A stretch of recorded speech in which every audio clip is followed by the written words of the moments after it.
Hello everyone, welcome on this YouTube channel. I am Usha Yadav. आज हम एक छोटे से टॉपिक के ऊपर बात करने वाले हैं। जनरली ये क्वेश्चंस आता है and we get confused about this कि यूक्रोमेटिन और हेट्रोक्रोमेटिन क्या चीज़ होती है ना।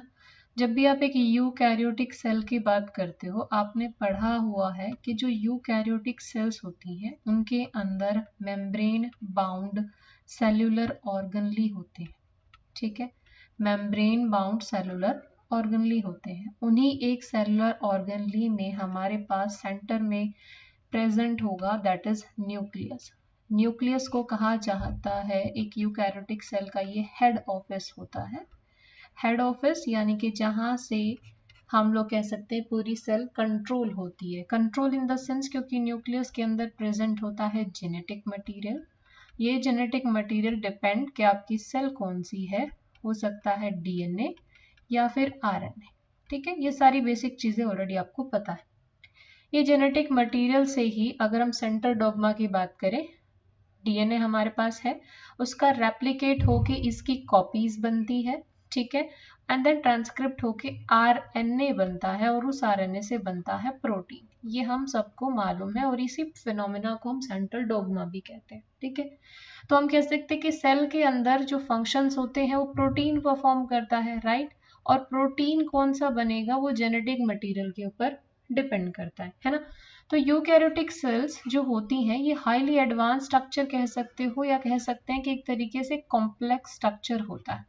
और जब हम न्यूक्लियस की बात करते हैं तो इस न्यूक्लियस के पास जेनेटिक मटेरियल डीएनए जो आरएनए की फॉर्म में है, वो सिर्फ डीएनए आरएनए का स्ट्रैंड नहीं होता है, उसके अलावा इसमें क्या क्या प्रेजेंट होगा, इसमें नॉन हिस्टोन प्रोटीन्स भी होते हैं। ठीक है, और क्योंकि हम लोग एक यूकैरियोटिक सेल की बात कर रहे हैं तो डीएनए क्योंकि वो नेगेटिव चार्ज कैरी करता है, डीएनए जिसकी अगर फुल फॉर्म आप पढ़ोगे तो हम क्या कहते हैं, deoxy ribo nucleic acid, right. तो एसिडिक इन नेचर है, नेगेटिव चार्ज है। अब उसको न्यूट्रलाइज करने के लिए हमारे पास पॉजिटिवली चार्ज हिस्टोन प्रोटीन्स होते हैं। Histone proteins which is rich in lysine and arginine. ठीक है, लाइसिन और आर्जिनिन अमाइनो एसिड उसमें अबंडेंट प्रेजेंट होता है। तो इसमें नॉन हिस्टोन प्रोटीन होगा, हिस्टोन प्रोटीन होगा, प्लस में इसमें आरएनए मॉलिक्यूल्स भी होते हैं।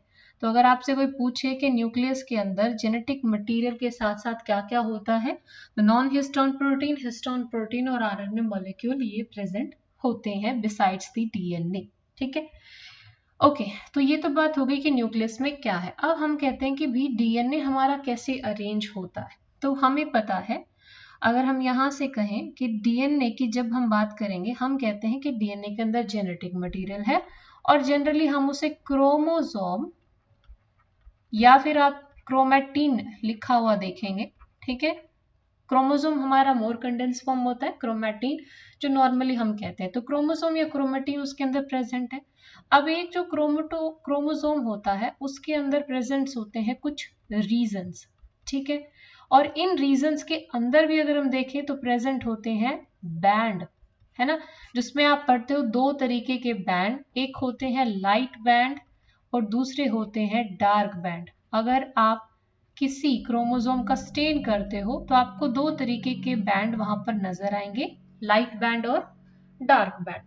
कैसे इसको डिनोट करते हैं, ये एक लेसन मैंने बना रखा है, इसी चैनल पर अवेलेबल है कि किस तरीके से हम लोग रिप्रेजेंटेशन करेंगे, कौन सा क्रोमोसोम की रीजन नंबर, बैंड नंबर या लाइट या डार्क है, वो सारी चीजें मैंने आपको बता रखी है पहले भी। ठीक है, तो इसमें जो लाइट बैंड और डार्क बैंड होता है उनका हमने नॉमेनक्लेचर कर रखा है कि जो लाइट बैंड होगा इसको हम लोग कहते हैं यू क्रोमेटिन। जो डार्क बैंड होता है इसी को हम कहते हैं हेट्रोक्रोमेटिन। ठीक है, हमने कहा न्यूक्लियस है, न्यूक्लियस के अंदर क्रोमोसोम है, उसके अंदर उसके ऊपर रीजन्स प्रेजेंट होते हैं। रीजन्स में फिर हमने बैंड मिलते हैं हमें, लाइट बैंड और डार्क बैंड, जिसमें लाइट बैंड को हम यूक्रोमेटिन कहते हैं और डार्क बैंड को हम हेट्रोक्रोमेटिन कहते हैं।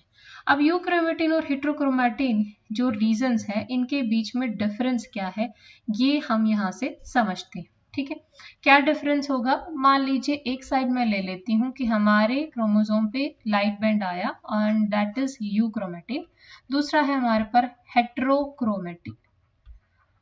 अब नाम से कुछ समझने की कोशिश करते हैं। क्रोमैटिन से तो आप समझ ही सकते हो कि हम लोग क्रोमोसोम या क्रोमैटिन की बात करें। यू का मतलब ट्रू, ठीक है। अब ये जो यू क्रोमैटिन होता है, इसका अरेंजमेंट आप देखोगे तो ये लूजली पैक्ड होता है और इसी वजह से ये लाइट स्टेन लेता है। लूजली पैक है, लाइट स्टेन लेगा, और लाइट स्टेन लेगा इसलिए हम कह रहे हैं कि यहाँ पर लाइट बैंड बनेगा, ठीक है। क्यों भैया? इसमें 80 रिच रीजन प्रेजेंट होते हैं, बहुत ज्यादा इसमें 80 रिच रीजन प्रेजेंट है। 80 रिच रीजन प्रेजेंट है, इसीलिए हम कहेंगे कि ये जो रीजन होगा ये ट्रांसक्रिप्शनली एक्टिव रीजन होगा। क्या होगा?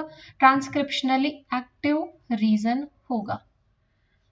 ओके, यस, ट्रांसक्रिप्शन, यहाँ पर स्पेलिंग हमारी थोड़ा मिस्टेक हो गई है। ट्रांसक्रिप्शनली ये हमारा एक्टिव रीजन होने वाला है। हेट्रोक्रोमेटिन की बात करें तो इट इज कॉम्पैक्टली अरेंज, इसी वजह से कॉम्पैक्टली पैक्ड होता है, इसी वजह से ये डार्क स्टेन लेता है, ठीक है। डार्क स्टेन है और ये जीसी रिच रीजन होता है। जीसी रिच रीजन का मतलब सीधा सा है कि इसमें ट्रिपल बॉन्ड प्रेजेंट है। अब ट्रिपल बॉन्ड प्रेजेंट है तो उसको ब्रेक करने के लिए बहुत सारी एनर्जी चाहिए, तो हम कहेंगे कि ये ट्रांसक्रिप्शनली इनएक्टिव रीजन होता है, ठीक है। तो हमने बात करी न्यूक्लियस की। न्यूक्लियस से हम गए क्रोमैटिन या क्रोमोसोम के ऊपर। क्रोमैटिन क्रोमोसोम के ऊपर होते हैं रीजन्स। रीजन्स पे हमें मिलते हैं बैंड, लाइट या डार्क बैंड। दो तरीके के बैंड होंगे, लाइट या फिर डार्क। जो लाइट बैंड होता है उसी को हम लोग यू क्रोमैटिन कहते हैं, ठीक है। और जो डार्क बैंड हमें मिलता है उसको हम लोग हेट्रोक्रोमैटिन कहते हैं। जो हेट्रोक्रोमैटिन है it is transcriptionally inactive region, और जो यूक्रोमैटिन होता है it is transcriptionally active region, यानी कि ट्रांसक्रिप्शन इनिशिएट कहां से होता है? यूक्रोमैटिन वाले रीजन से इनिशिएट होता है। So this is the major difference between euchromatin and heterochromatin. I hope this smaller lesson will going to help you a lot, and this will provide a lot of information. Okay, so thank you so much guys for watching this video, and if you like this video please hit the like button, subscribe my channel.